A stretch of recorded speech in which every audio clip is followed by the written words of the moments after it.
Rain. Heavy, cold, angry rain. The sky had turned gray. The trees outside swayed like they were mourning something. Thunder growled like an approaching beast. And deep inside the massive Adewale's mansion, a house so large it had rooms that hadn't been opened in years, a barefoot girl mopped quietly. Her gown was oversized. Her scarf soaked. Her arms trembled, not from cold, but from something else. She had stopped cleaning. She was standing, frozen, staring up at the wall. There, above the marble staircase, beneath the antique chandelier, hung a portrait. A portrait that stole her breath. A portrait that turned her heart to ice. It was a family photo. A man, a woman, and a baby. But it was the baby that did it. Because that baby was her. Same round cheeks. Same mole under the left eye. Same beaded bracelet. Same, everything. She dropped her mop. Her knees buckled. Her lips trembled. She reached slowly into her shoe. Pulled out the small nylon bag. Opened it. Inside was the only thing her mother left behind, a faded baby photo, water-stained, torn at the edge. She raised it and compared. Identical. She staggered back. Her breathing got faster. She wasn't crazy. No, this can't be, she whispered, eyes wide. Why is my face in this house? Who am I? Who is he? She turned toward the grand hallway, the place she had been told never to enter. The West Wing. She could feel something pulling her, a memory, a shadow, a truth too deep to swallow. But behind her, a voice interrupted her storm of thoughts. Nora, are you done cleaning the hallway? She snapped back into reality. Quickly, she wiped her tears, picked up the mop, and whispered under her breath, I must find out. I must know the truth. You're watching African Tales by Maid. Please like, share and subscribe. Now grab your seat, because this is only the beginning. Her name was Nora. She didn't know her father. She barely remembered her mother. Just the soft hums she used to sing at night and the smell of lemon soap. She had no relatives. No house. No shoes. No hope. But she had one thing, dignity. Even when life threw her into gutters and fire, she never begged. She worked. She hustled. She cleaned. She served. And now, she was standing in the largest mansion she had ever seen, holding a mop like it was her weapon of survival. The Adewale mansion was legendary. Nora had been sent by Mom Nkechi, the woman from her church who helped girls like her find housework jobs. Nora wasn't getting paid. This was voluntary, 2 weeks of trial cleaning. If she did well, they'd consider hiring her as a full-time cleaner. She didn't mind. She just wanted somewhere to be, somewhere she wouldn't have to sleep in the market again. Somewhere she could think. The butler, Papa Shea, a strict old man in his 60s, had given her firm instructions that morning, clean only the East Wing. Do not, under any circumstance, step into the West Wing. That part of the house is forbidden. Nora had nodded quietly. She wasn't one to question rules. But now, 8 hours later, as she stood staring at that baby photo, everything changed. The West Wing had secrets. And her face was part of it. That night, Nora didn't sleep. The guest quarters behind the mansion were cold, dimly lit, and smelled of dust. She shared the room with 2 other girls, Tina and Amaka, older housemaids who had been working there for years. Tina was loud and always gossiping. Amaka mostly minded her business. Hey new girl, Tina said, brushing her long wig before bed. You day clean fast oh. The butler day look you like say you be angel. You one collect our job. Nora shook her head. I'm just here to help. Tina hissed. You better don't poke your nose into anything in this house. Rich people get walla. Once you cross line, dem go throw you away. Nora laid on the bed quietly. But sleep refused to come. She kept hearing that photo whisper her name. At 2 a.m., after hours of tossing and turning, she quietly stood, tiptoed out, and snuck back toward the mansion. The rain had stopped. The moon cast a soft glow over the garden. Nora slipped in through the servants' back entrance and walked slowly toward the hallway again. There it was. The portrait. She stared at it again. Tears filled her eyes. "That's me," she whispered. Then her eyes slowly turned toward the west wing. No sound. No light. But something inside her pulled. She tiptoed to the door that led to the forbidden corridor. The knob was cold. The air smelled like old wood and lemon polish. She twisted the handle gently, and it clicked open. The hallway was narrow and long. Paintings lined the walls, all with dust-covered frames. She stepped inside. 1, 2, 3 steps. Suddenly, a cold wind blew through. Bang! The door behind her slammed shut. She jumped. And just then, she heard it. A soft humming. A woman's voice. "Sleep, my baby, sleep. The stars will guard your dreams." Nora froze. Tears filled her eyes again. She knew that voice. She had heard it before. Somewhere deep in her soul. She ran back. But as she reached for the door, a loud voice echoed through the hall. "What are you doing here?" She turned around. It was Papa Shi, holding a flashlight. His eyes were wide with fear, not anger. "Who told you to enter here?" Nora stammered. But Papa Shi's gaze moved to her neck. His flashlight landed on her pendant, the small pendant hanging from her neck, shaped like a golden feather. He stepped closer, slowly, trembling. "Where did you get that pendant?" The silence that followed was thick enough to slice. Nora looked down at her pendant. "My mother gave it to me," she whispered. "She never told me what it meant. She just said to always keep it close." Papa Shi's face had lost its color. His hands shook. "That pendant belonged to Mr. Adewale's baby daughter," he said slowly. "She died 17 years ago, in a hospital fire. Or so we thought." Nora's heartbeat doubled. "What did you just say?" Papa Shi didn't reply. He backed away slowly. Then, without another word, he turned and walked off down the hallway, leaving Nora alone, and trembling. That night, Nora sat outside the servant quarters staring at the sky. Her mind was a hurricane. Who am I? Why is my face in that photo? What if my mother had been hiding something? What if I'm not who I thought I was? She clutched the pendant and swore to herself, "I will find out the truth, even if it kills me." But what she didn't know was that someone else had been watching her. From behind a curtain upstairs, a pair of jealous eyes stared down at her, clutching a phone. And just like that, Nora's journey into a past she never knew had begun. Long before the marble floors. Long before the shiny chandelier and the west wing. There was Ijid, a forgotten riverine town hidden somewhere between poverty and prayers. And in a tiny wooden house that creaked whenever the wind blew, Nora and her mother Chioma lived their quiet, invisible life.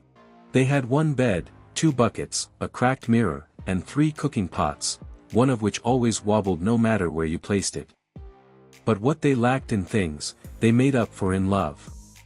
Chioma, a woman with tired eyes and a smile that could light a room, was Nora's world. She called her daughter Bugam, meaning my pride. Every night before bed, she would sing the same lullaby, "Sleep, my baby, sleep. The stars will guard your dreams." Nora would always ask, "Mummy, who taught you that song?" And Chioma would pause, smile sadly, and say, "Someone I once loved deeply. Someone from a world far away from here." Chioma sold peppers and onions in the market. Not much, but enough to feed Nora and pay rent. But there was always something secretive about her. She never allowed Nora to walk alone in the market. She avoided photographers. She warned Nora never to speak to strangers. And she kept an old shoebox hidden under the bed, locked with a rusty padlock and wrapped with a scarf. One day, when Nora was just 9, she had asked, "Mummy, where is my daddy?" Chioma froze. Her hand, which was cutting onions, stopped mid-air. She didn't turn. She just whispered, "Your father was someone very, very important. But we had to run. Because if we didn't, you would not be alive today." Nora never asked again. But time is a thief. And thieves don't knock. That day came like any other. Chioma had gone to the market. It started raining. Nora, now 13, stayed home, cooking rice with firewood. But her mother never returned. Not that night. Not the next day. Nora searched every street. She ran to the market. She checked hospitals. Nothing. Until, 3 days later, a stranger knocked on their door, a woman with red eyes and trembling lips. It was Chioma's closest friend from the market. "She's gone, Nora," the woman said. "They said she collapsed. She didn't make it." Nora screamed. She didn't eat for 2 days. Then, she remembered the shoebox. She broke it open. Inside was a faded baby photo of her. A golden feather pendant. A sealed envelope with no name. And a note. The note said, "If anything happens to me, forgive me, Ugam. You are more than you know. One day, when you find this pendant's twin, follow the truth." After her mother's death, life became a war. Nora was chased from the house for unpaid rent. She slept in abandoned buses for weeks. She washed plates at a buka in exchange for food. She once sold water sachets in traffic just to buy menstrual pads. But through it all, she held on to the baby photo, the golden feather pendant, and her mother's lullaby. One day, while washing dishes outside a church compound, a woman approached her. Mama Nkechi. A tall, round woman with a booming voice and a warm heart. "You look like a child of someone I know," she said. "What's your name?" "Nora," she whispered. "I clean. I can cook. I just need a place." Mama Nkechi took her in. Fed her. Clothed her. And then told her about a mansion, one that needed trial housekeepers. "Just work hard," she told her. "And stay away from anything that doesn't concern you. Rich people carry secrets." And so, a week later, Nora entered the Adewale mansion for the first time. She didn't know what she would find. But she carried her mother's memory, her pendant, and the words, "You are more than you know." Back in the mansion, things began to shift. The other maid, Tina, began watching Nora closely. Too closely. One afternoon, while Nora was sweeping the staircase, she heard whispers in the staff kitchen. "You see that girl?" Tina whispered to Amaka. "The new one. She dey find weddin' no lose. I saw her enter the West Wing last night." Amaka gasped. "But that's forbidden." "Exactly," Tina hissed. "She dey poke nose like say na her papa house." But what none of them knew was this: upstairs, someone had seen the pendant. Mr. Adewale himself. In his quiet study, behind a tall curtain, the aging billionaire had looked down through the camera monitor and seen something he never expected, a golden feather pendant, the exact same one his lost daughter had been wearing the day of the fire 17 years ago. He clenched his fist. His hands shook. He turned to a photo album beside him, opened to the page, and stared at the baby's face. Then he whispered, "It can't be, can it?" In the city, his name opened doors. Chief Adewale Adetokunbo, a man once known as the Lion of Lagos. He didn't inherit wealth. He built it. From selling spare car parts under the Ojuelegba Bridge, to owning one of the largest chains of hospitals and private schools in the country. He married late, at 42, to Omatok, the most beautiful nurse in one of his hospitals. Everyone who attended the wedding that day said the way he looked at her, like she was the only woman that ever existed, was unforgettable. 2 years later, they had a daughter. He named her Omadala. He built her a nursery bigger than a classroom. He designed a private garden just so she could chase butterflies. He cancelled meetings with ministers just to rock her to sleep when she cried. She was everything. Until that night. 17 years ago. The day the fire broke out in Shiloh Specialist Hospital. A new wing had just been opened. His wife was volunteering for a post-surgery camp. She took Omotola along. She said she couldn't bear to spend the night away. A generator explosion. Smoke. Chaos. Screams. Adewale had received the call at 2:12 a.m. By the time he got there, the building was in flames. Nurses were coughing blood. Patients were being dragged out half-burnt. He ran straight in. The guards held him back. "My wife. My daughter is in there." They found his wife's body under a collapsed beam. But Omotola was never found. Some believed her body burned completely. Some said she was taken. Some claimed she was in a different ward. But Adewale never recovered. He built a foundation in their name. He donated to burn units. He stopped smiling. He became a ghost of himself. Years passed. And then, that night, on the camera screen of his mansion, he saw her. Not Omotoke. But, the baby pendant. The golden feather.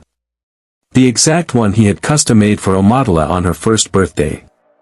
He stood frozen in his study. The pendant shimmered. The girl's face looked familiar. Too familiar. Could it be? "No," he said aloud. "Omotola is gone." But something wouldn't let him sleep. He walked to his private drawer. Took out a photograph. It was the last photo ever taken of baby Omotola. Same mole. Same cheeks. Same soft, curious eyes. And suddenly, he wept. Meanwhile, Nora woke up with a storm in her chest. She couldn't focus on cleaning. All morning, her hands trembled. The photo, the portrait, the pendant, Papa Shay's words, it all felt like a puzzle designed to break her sanity. But what hurt more was the weight of never knowing. So she did something she hadn't done in years. She sat on the tiled bathroom floor, looked up at the ceiling, and whispered, "Mummy, who am I? What happened before I could walk or talk? Did I come from a mansion like this? Why didn't you ever tell me?" Tears ran freely. She held her pendant tightly. And for the first time in years, she began to pray. That evening, as the staff cleaned the back terrace, Mr. Adewale stepped out, slowly, calmly, like a man testing a new storm. Everyone stood still. It was the first time in a while he had come out to speak to the staff. His eyes scanned the compound, and then landed on her. Nora. Their eyes locked. And something shifted. He walked straight to her. "What's your name?" he asked quietly. Her heart jumped. "And Nora, sir. Where are you from?" "Ijid. Near Badagry." "Your family?" "Just my mother, she's late." He looked at her long and hard. Then nodded, and walked away. Nora exhaled. But she didn't know that Mr. Adewale walked straight to his private lab and placed a call. "Prepare a DNA test kit," he said. "For me, and someone else." Later that night, the wind howled again. Nora couldn't sleep. She stepped outside, into the mansion's garden, the only place that calmed her. It was there she met an old man watering sunflowers. Baba Monday, the gardener. Bent, wrinkled, and always humming Yoruba folk songs. He looked at her kindly. "You don't sleep either." "Not much these days," Nora said. He chuckled. "You remind me of someone. She used to walk this same garden barefoot, years ago. Just like you." Nora's heart skipped. "Who?" she asked. "Little Miss Omotola, the chief's daughter." Nora froze. "You knew her?" "Yes. I was here before she was born. I was here when the fire happened." He sighed. "They said her body burned. But deep down, I never believed that child died." He leaned closer. You know why? He asked. Why? Nora whispered. Because the night before that fire, she cried and said something strange to me in her tiny little voice. She said, Baba, Mummy said we won't sleep here tomorrow night. We're going somewhere safer. Nora's heart began to pound. That child was protected, he said, nodding. I don't believe the fire took her. Someone took her away. He stood and stretched his back. You have her eyes, you know. He smiled. Then walked away slowly. Nora stood still. Shaking. Back in the main building. Tina had her ear pressed to a crack in the wall. She had heard everything. And that night, she sent a message to someone on her phone, we may have a problem. She's asking questions. Mr. Adewale had always believed that a man should never allow his emotions lead him, only facts. But that night, after looking at Nora's face and pendant, he felt something he hadn't felt in 17 years. Hope. And hope, when it returns after tragedy, can be more terrifying than grief. He stood at the edge of the mansion's private lab, a modern facility tucked away behind the main house. Built after his daughter's disappearance, he had used it to fund private research into burns, blood tracing, and forensic testing. Now, for the first time, it would serve him personally. He handed his chief pathologist, Dr. Kamal, an unlabeled Ziploc bag. Inside was a toothbrush. Test this against my own DNA file. Do it quietly, he instructed. No records. No backups. Only you and me. Dr. Kamal, a man in his 50s with quiet loyalty, understood immediately. Sir, are you saying what I think you're saying? Mr. Adewale looked out the window, where Nora was sweeping leaves under a tree. Just tell me the truth, he whispered. Even if it breaks me again. Back in the East Wing, Nora finished her cleaning quietly. But her mind was loud. The photo. The gardener. The pendant. Papa Shay's reaction. Too many things didn't add up. And then it happened again, as she passed the hallway with the forbidden wing, she felt that same cold pull. Something was calling her. Not a voice. Not a shadow. Just, something. And this time, she didn't resist.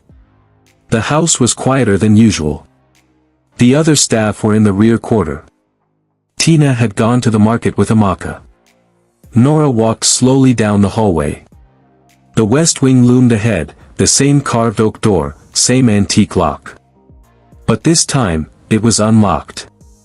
She pushed it gently and entered. Dust. Silence.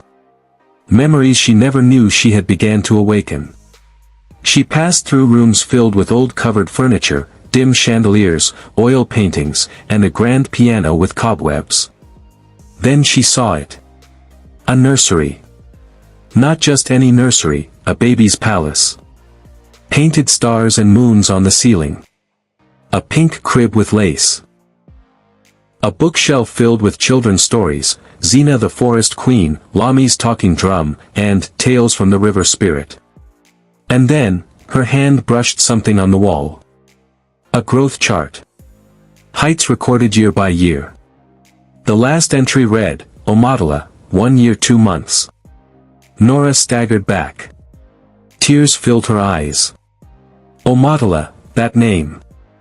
That same name the gardener mentioned. She touched her chest. Her heart was racing. She opened a drawer near the crib. Inside, a torn page from a journal. A silver rattle. A dried-out birthday card. She unfolded the card. To my shining star, Omadala. Happy first birthday. May you grow in light, strength, and joy. Daddy. Her legs gave way. She sank to the floor. Who am I? She whispered. What is this? Suddenly, a creak behind her. She jumped. Standing at the doorway, staring like a statue, was Papa Shay. His eyes were tired. But this time, not with fear, with something deeper. He slowly entered the room. "You remind me of her," he said. Same silence. Same way she used to blink when she was confused. Nora stood. "Is it true?" she asked. He nodded slowly. "I don't have answers. But I know, you were meant to return. Somehow." And then he said something that chilled her. "You should be careful, Nora. Not everyone wants the truth to come out." "What do you mean?" "There are eyes watching in this house. And not all of them are on your side." Meanwhile, Tina walked through a hidden path behind the estate wall, an overgrown alley that led to the back of a barbershop in Suralere. She entered a small wooden gate and found Jessica waiting, dressed in designer jeans and a fake designer blouse. Jessica looked nothing like the billionaire's lost daughter. But she was sharp, calculated, and cold. Tina sat down angrily. "That new girl, the one they just brought to help clean. She's snooping around." Jessica's face twitched. Did she see the photo? Worse. She entered the West Wing. Papa Shui found her. Jessica slapped the table. "I told you to distract her." Tina hissed. "Do you know how hard it is? That girl, she's different. Quiet, but her eyes are searching everything. If she keeps digging, she'll ruin everything." Jessica leaned back. "Then we finish before it's too late." "How?" Tina asked. Jessica smiled slowly. "We paint her as a thief. A liar. Or worse, a mad girl." "Are you sure?" Jessica pulled out a brown envelope.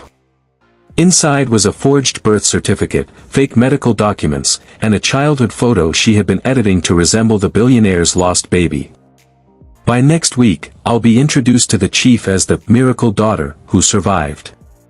All I need is for the real one to disappear quietly." Tina swallowed hard. "Be careful," she said.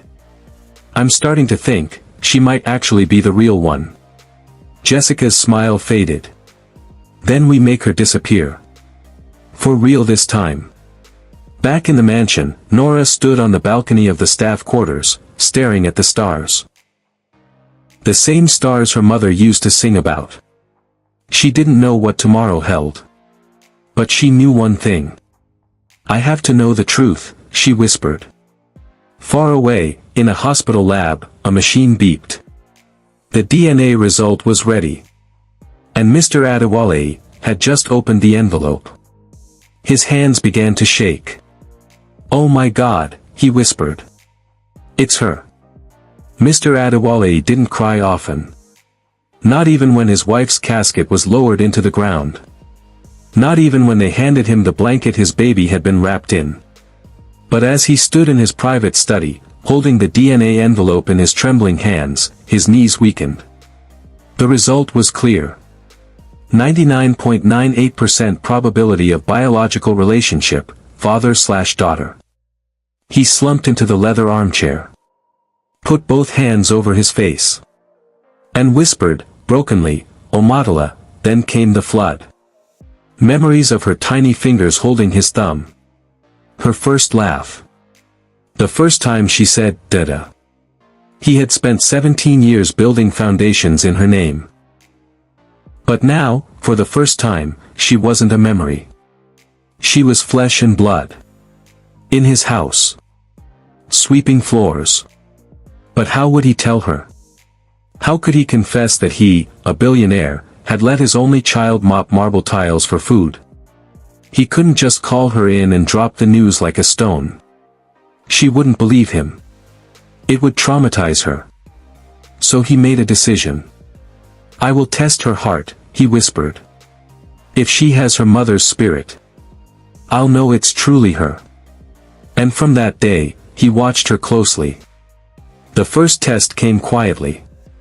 During lunch, he asked Papa Shui to invite Nora into the main dining room, something no domestic staff had ever done. Nora stood at the edge of the polished dining hall, staring in confusion. "You called for me, sir." Mr. Adewale looked up from his soup, calm but unreadable. Come.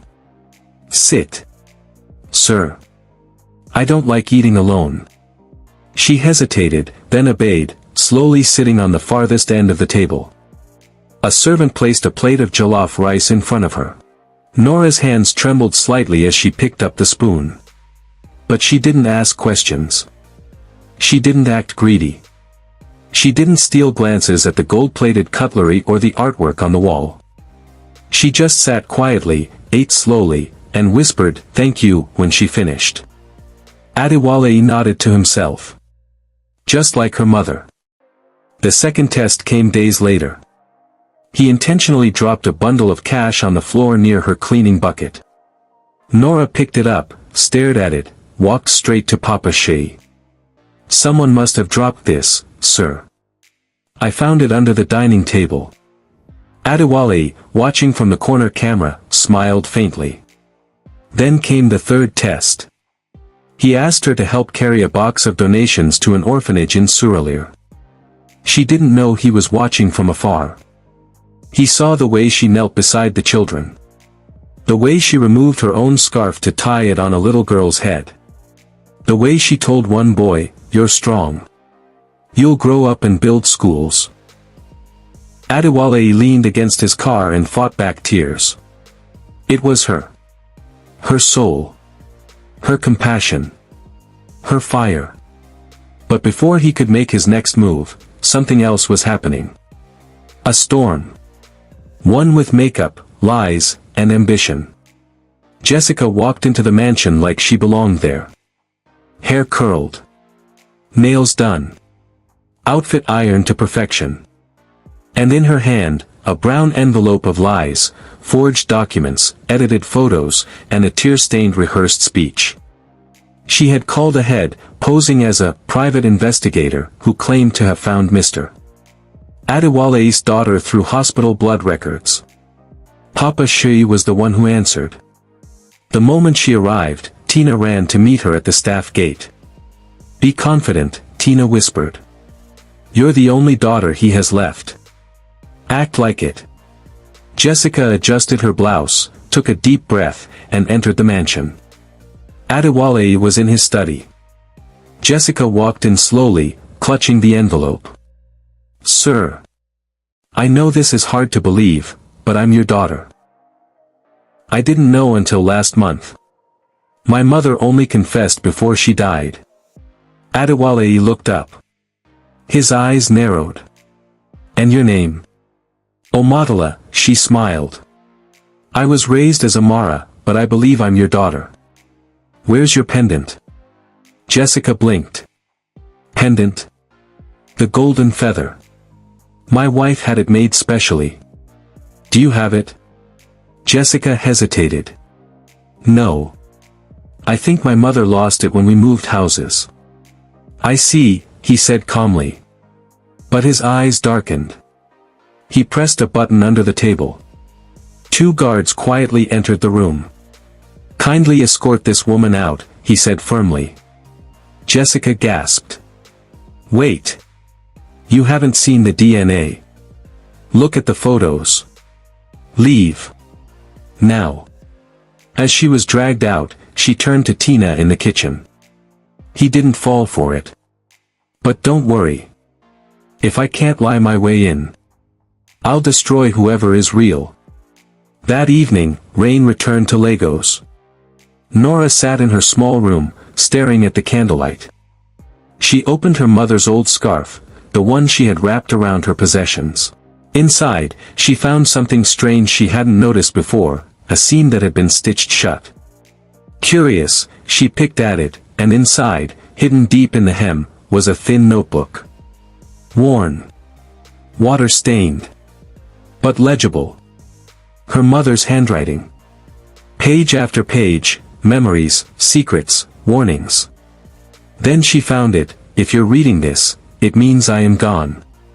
And I'm sorry. But I had to protect you. Your name is not Nora. It's Omotola Omotoke Adetokunbo. You are the daughter of Chief Adewale. A good man. A great father. But evil people wanted you gone, so I took you and ran. The fire gave me the only chance to disappear. I had no choice.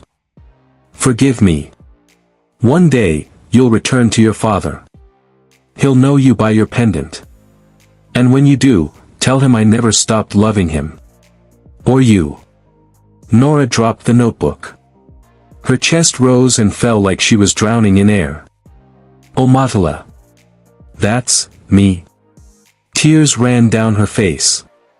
She reached for the mirror, stared at herself. Then why do I feel like I still don't know the full truth? Outside her window, two shadows walked past. Tina and Jessica. Plotting their next move. Nora couldn't sleep. The words from her mother's journal kept echoing in her mind. Your name is not Nora. It's Omatala Omatok Adatokunber. She turned the pages again, hoping there was something else. A signature. A date. Something to prove this wasn't some mad dream. But the ink was real. The handwriting, the scent, even the little flower doodle at the corners of each page, it was all her mother. The woman who raised her. The woman who died in that rain-soaked market accident. Was she not her real mother? The weight of the truth was unbearable. She dropped the journal on the bed. Her hands trembled. Her body shivered despite the heat. She needed air. The hallway of the servants' quarters was quiet. The kind of silence that felt like someone holding their breath. Nora tiptoed toward the front porch, hoping to sit under the stars. But just before she turned the corner, she heard it. Phone conversation on speaker but not too loud. She paused. From the corridor leading to the laundry room, came Tina's voice. She has the pendant. The man's already watching her like a hawk. If we don't act fast, we'll lose everything. Then Jessica's voice, sharp, cold, trembling. Forget acting fast. We strike. Now. We make her the problem. We bring her down. But how? She's quiet. Always sneaking around. We say she stole something. Something valuable. Nora's heart nearly stopped. She leaned against the wall, hands over her mouth, trying to keep silent. Once she's gone, Jessica continued, I'll show the chief the edited photo of me as a baby with his wife. He won't know the difference. Tina grunted. I'm just worried. What if he finds out? Then we make sure he finds out too late. Nora didn't move. She stood frozen. Tears filled her eyes again. They're trying to destroy me, she whispered. But why me? She turned and ran back into her room. Straight to the journal. Clutched it like her life depended on it. And whispered, if I am Omatala, then I must fight like Omatok's daughter. The next morning, Mr. Adewale sat alone in his study. He had barely slept. The DNA results still lay in his drawer. Undeniable. Unforgiving. He wanted to embrace her. To shout to the world that his daughter was alive. But something held him back. Fear. What if she hated him? What if she couldn't forgive the past? What if she wasn't ready? His thoughts were broken by a knock. Papa Shi entered, holding a tray of tea. But his expression was different. Worried. Almost hesitant. Sir, he said, placing the tray down. There's something I must tell you. Go on. Papa Shi cleared his throat. The girl. Nora. I believe she overheard something last night. She's not safe. What do you mean? Tina. That maid, she's up to something. And she's not alone. Mr. Adewale stood slowly. Eyes cold. Tell me everything. Minutes later, 2 guards were dispatched. CCTV footage was reviewed. And slowly, the truth began to reveal itself. Jessica. The forged identity. The secret meetings. The birth certificate with mismatched stamps. The edited baby photo with sloppy cut-and-paste borders. Everything unraveled. Mr. Adewale stared at the screen. They tried to scam me. His voice was low, deadly. But the one who is real, was cleaning my house all along. He stood. Bring her to me, he said softly. But sir, what about Jessica? Forget Jessica. I want, my daughter. Nora walked nervously toward the main mansion. She had been summoned. Not by Papa Shi. By the chief himself. 2 guards escorted her with unusual respect. Her mind raced. Had they found the journal? Had someone told him what she heard? Or, had he found the truth? When she entered the room, she gasped. It wasn't the study. It was a bedroom. Not just any bedroom. The walls were light blue. The curtains fluttered gently. The scent of rosewater lingered. And on the walls were photos. Dozens of them. Photos of her. Not recent. Not digital. Baby photos. Toddler photos. Some with her mother. Some with her dad. I've seen this place, she whispered. In a dream, a voice spoke behind her. It's not a dream. She turned. Mr. Adewale stood by the doorway. His eyes were red. But not from anger. From love. From loss. From discovery. I had this room sealed for years, he said. After the fire. I couldn't bear to enter. Nora stood frozen. Why did you bring me here? He walked closer. Held up the golden feather pendant from her neck. Then from his pocket, he brought out its twin. Because this pendant belonged to my daughter. He gently placed both pendants side by side.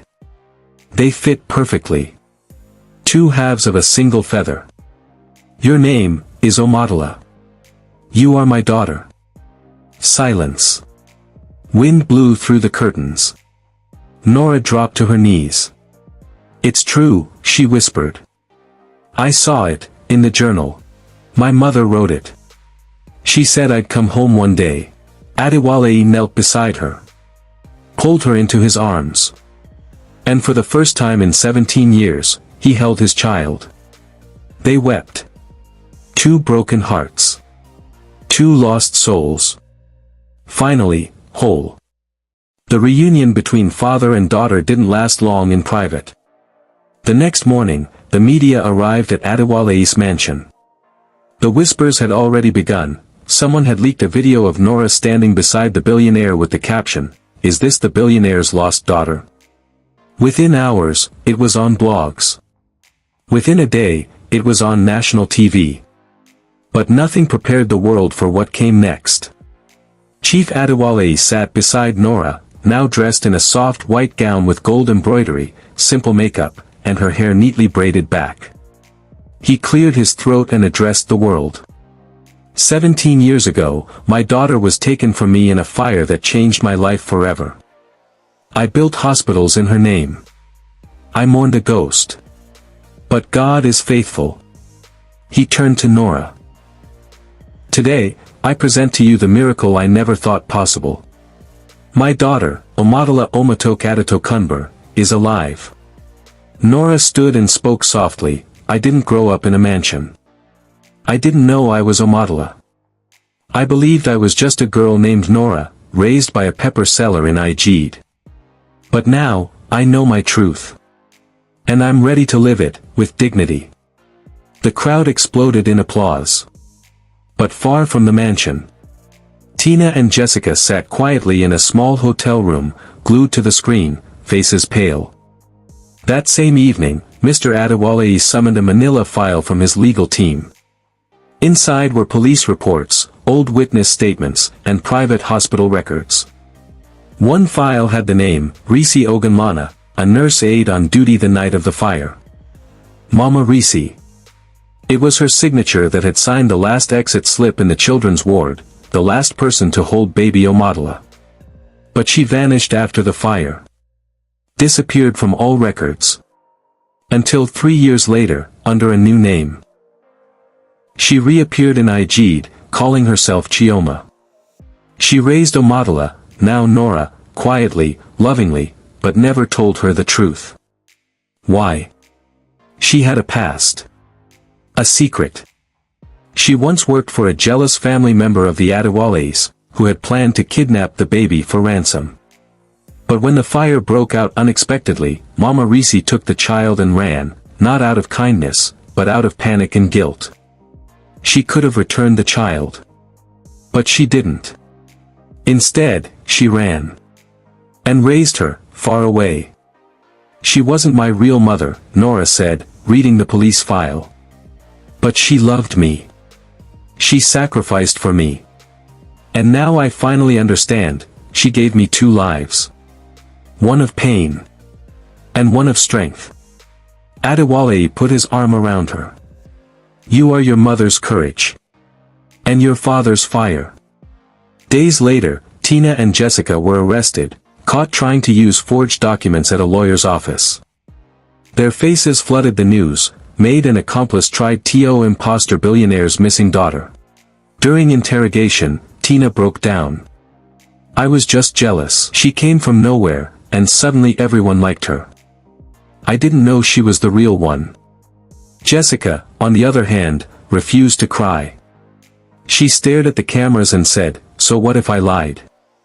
The rich have more than they deserve. I just wanted my share. But the law spoke. They were sentenced to 6 years for fraud and impersonation. Weeks later, the mansion transformed. Nora, now officially addressed as Miss Omotola, began redecorating the West Wing. She reopened the nursery, now filled with toys for orphans who visited weekly. She started a foundation in her late mother's real name, the Omotoke Hope Foundation, offering education scholarships to housemaids and cleaners across the country. One morning, she stood in the hallway again. But this time, the photo of her as a baby had been replaced. Now hanging there proudly was a framed portrait of her today, smiling in her new identity, wearing the golden feather pendant, standing beside her father. Below it, a new plaque read. She was never lost. She was becoming. Papa Shi, now retired, visited her often and always said, "You're not just Omotola. You're a reminder that destiny never forgets its owner."